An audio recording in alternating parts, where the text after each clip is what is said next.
The area that I love to work in the most and really get in the weeds are the companies that are experiencing like real cultural upheaval. So usually that's precipitated by an event. So whether it's a merger, an acquisition, sometimes downsizing or resizing of a company, scandals is another one.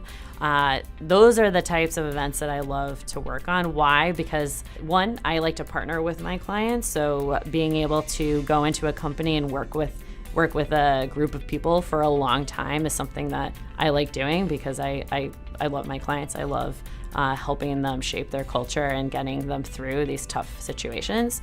So those are a few examples of events that I would say are my wheelhouse. Let's take an M&A event. Like, how does one get through that?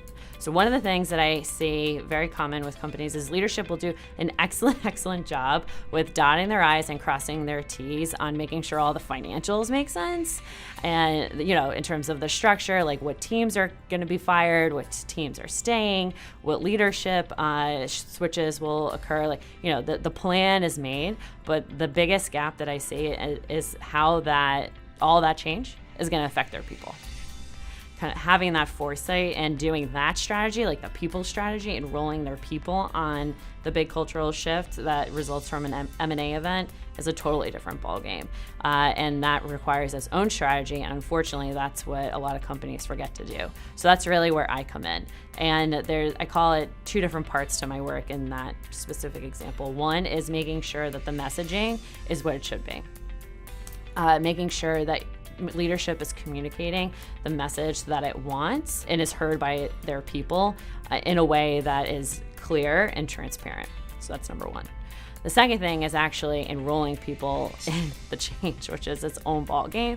And that's really where I draw on my clinical background because just being a professional in mental health and working with clients on anxiety, certainly cultural change can breed a lot of anxiety. Why? It's because fear of unknown.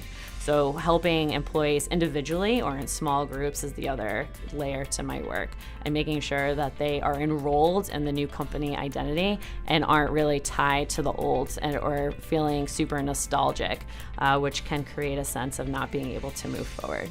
Outside of like big consulting projects, one of the things that I love to do is just speaker series.